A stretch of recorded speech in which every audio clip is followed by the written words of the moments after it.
Siapa sangka anak yang kami besarkan dengan penuh kasih sayang tega memperlakukan kami layaknya pembantu. Saya Bima, 70 tahun, dan istri saya Rina, 65 tahun. Beginilah kisah kami. Aku ingat betul bau tanah setelah hujan di rumah ini. Bau itulah yang paling kurindukan. Rumah kami yang tua dengan dindingnya yang lembab adalah saksi bisu dari seluruh hidupku dan Rina. Di terasnya, aku menghabiskan waktu bertahun-tahun merangkai kata bersama anakku Arya, sambil melihat Rina membelai bunga melati kesayangannya. Hingga tidak terasa, Arya sudah dewasa dan harus meninggalkan kami berdua. Ia menikah dengan seorang wanita cantik di kota. Alhamdulillah, kami bersyukur Arya berhasil menjadi orang sukses di usia dewasanya. Suatu hari, Arya, anak tunggalku, datang ke rumah. Ia datang dengan aura kesuksesan yang berkilauan, mobil mahal, jas rapi. Ia duduk di kursi rotan kami, tempat ia dulu belajar mengeja. "Jual saja, Pak. Aku tidak ingin kalian susah," katanya. Tangannya menggenggam tangan Rina. "Kalian akan kubawa ke Jakarta. Kamar paling besar di rumahku, dokter terbaik, dan kalian bisa habiskan hari-hari bersama cucu." Rina menatapku dengan mata penuh harap, mata yang tidak pernah meminta apapun dariku, kecuali sedikit kasih sayang dan perlindungan. Demi mata itu, aku luluh. Aku pikir ini adalah puncak dari semua pengorbananku. Arya berhasil, dan kini ia membalasnya dengan waktu. Aku menjual rumah kami, tapi sebenarnya aku menjual sepotong jiwaku. Perjalanan ke Jakarta adalah perjalanan yang penuh semangat. Kami membayangkan akan hidup bahagia setiap hari, dengan tawa cucu kami setiap hari, serta Arya dan istrinya akan merawat kami dengan baik. Namun, saat kami tiba, semua imajinasi tersebut langsung sirna. Istana megah Arya terasa seperti penjara yang disepuh emas. "Kamar kalian di sini, Pak Bu," kata Clara, menantuku, suaranya sedingin marmer di lantai. Itu adalah kamar kecil di belakang, dekat dapur dan gudang. Jauh dari cahaya, jauh dari kehidupan, tidak ada kenyamanan, begitu pengap, layaknya tinggal di gubuk tertinggal. Sementara Arya dan istrinya memiliki kamar yang nyaman dan besar. Dari sekian banyak kamar di sini, kenapa kami harus ditempatkan di kamar belakang tersebut? Hatiku mulai gelisah. Aku mencoba menepis prasangka buruk. Ini mungkin hanya sementara. Tapi hari-hari berlalu menjadi bulan. Kami tidak diundang duduk di meja makan utama. Kami makan saat mereka selesai atau makan bersama cucu. Kami pun akhirnya sadar apakah sebenarnya kami adalah pengasuh anaknya. Arya dan Clara, mereka seperti dua orang asing yang kebetulan tidur di rumah yang sama. Mereka hanya berbicara saat butuh sesuatu. "Pak, jangan lupa bayar tagihan air." Atau, "Bu, jangan lupa cucu ada PR." Aku bukan lagi seorang ayah atau mertua. Aku hanyalah pembantu berbayar dengan modal janji. Martabatku tergerus setiap kali aku mencuci piring kristal mahal yang tak pernah kuizinkan Rina menyentuhnya. Puncak kehancuranku datang ketika Rina jatuh sakit. Batuknya parah dan nafasnya memberat. Dokter di Jakarta bilang ia butuh obat rutin yang harganya lumayan. Aku memberanikan diri meminta uang pada Arya.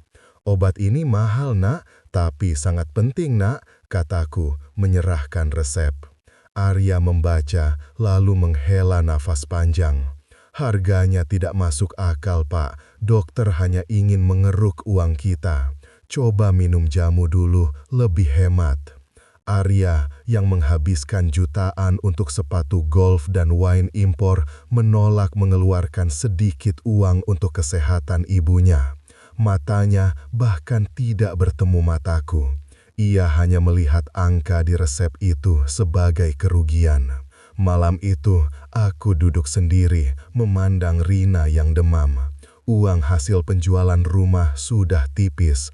Aku tidak mau mengganggu sisa tabungan kami untuk obat yang harus dibeli setiap bulan.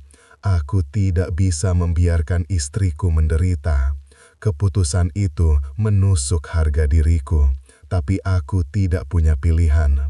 Aku mengambil KTP-ku, mendaftar sebagai pengemudi ojek online. Di usia 70 tahun, aku kembali menjadi kuli, bukan guru. Aku harus berjuang di tengah bising knalpot dan kemacetan, menahan rasa sakit di lututku, dan rasa malu setiap kali pelanggan menggerutu. Aku harus mengantri berjam-jam di bawah hujan demi uang receh. Tapi setiap lembar uang yang kugenggam terasa suci. Itu adalah uang martabatku, uang yang kubelikan obat untuk Rina, yang kusembunyikan dari Arya. Aku rela kotor dan lelah, asalkan Rina mendapatkan yang terbaik tanpa aku harus mengemis janji dari anak kandungku sendiri. Subuh itu, aku pulang, badanku remuk, jaket hijauku basah karena embun.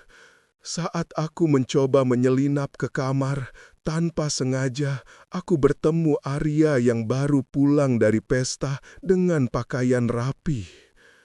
Ia melihatku, matanya memancarkan amarah yang luar biasa. "Ayah, apa-apaan ini?" raungnya. "Ayah tahu ini memalukan. Ayah mengemis di jalanan. Bagaimana jika teman-teman bisnisku melihat ayah merusak reputasi keluarga?" Rasa sakit di punggungku lenyap, digantikan oleh bara api amarah yang kupendam. Aku menatapnya. "Reputasi." Suaraku bergetar. "Kau berbicara tentang reputasi, Nak. Kau yang merusak martabat ayah dan ibumu. Kau menolak membelikan obat untuk ibumu, obat yang ayah beli dengan uang keringatku sendiri." Aku menunjuk jaket yang kukenakan. "Ayah lebih baik menjadi kuli, Arya. Ayah lebih baik menjadi tukang ojek, karena di sini ayah dihargai atas kerjaku. Bukan seperti di sini, di mana ayah dan ibumu hanya dihitung sebagai babu yang menunggu janji kosong." Rina keluar, air mata membasahi pipinya. Ia memegang tanganku erat. Aku tahu ia mendukungku. Rasa sakit sudah sampai ke ulu hatiku. Bukan sakit karena menarik penumpang, tapi sakit karena perlakuan anak yang kubesarkan dengan penuh pengorbanan. Malam itu, kami mengemasi barang-barang kami. Tidak banyak yang tersisa. Uang sisa penjualan rumah masih ada sedikit dan cukup untuk membeli sebuah pondok kecil di desa. Aku menulis surat pendek di atas meja makan, dihiasi oleh pantulan cahaya lampu kristal yang ironis. "Untuk Arya, putraku.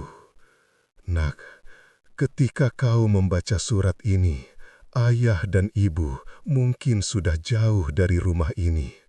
Rumah yang megah, yang seharusnya menjadi surga bagi kami, tetapi justru menjadi tempat kami merasa paling asing dan sendirian. Ayah tahu kau akan marah.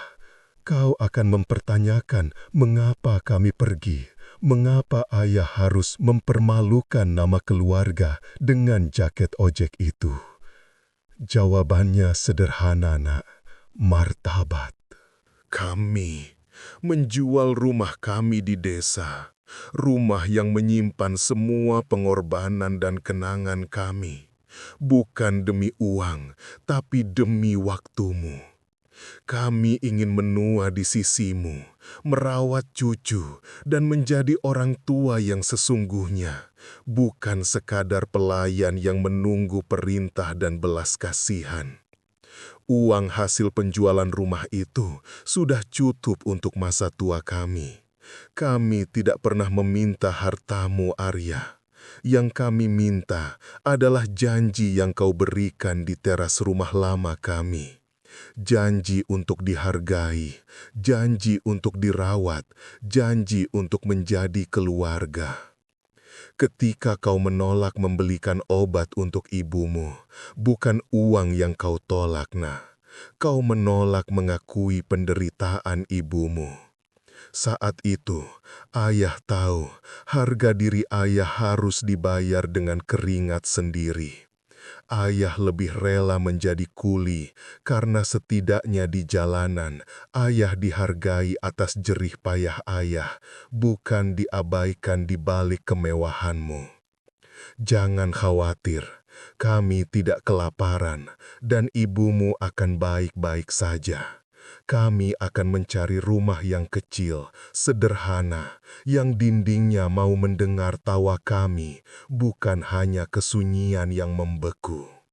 Kami tidak kehilangan rumah kami, Nak. Kami hanya menemukan kembali siapa diri kami. Jaga dirimu. Dan suatu hari nanti, jika kau mengerti arti sebuah keluarga dan martabat, jangan cari kami. Cukup cari istrimu dan anakmu, dan pastikan kau tidak pernah merasa asing di rumahnya sendiri. Ayah sudah memaafkanmu, tapi ayah harus pergi.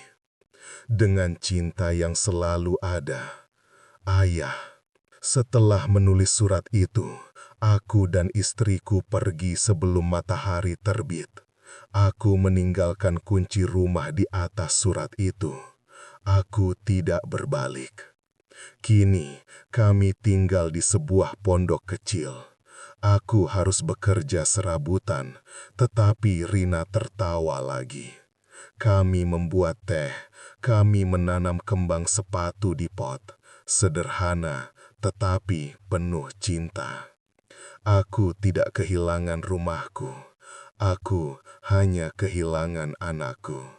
Namun, aku menemukan kembali harga diriku. Dan bagi seorang ayah, itu lebih berharga daripada semua kemewahan di dunia.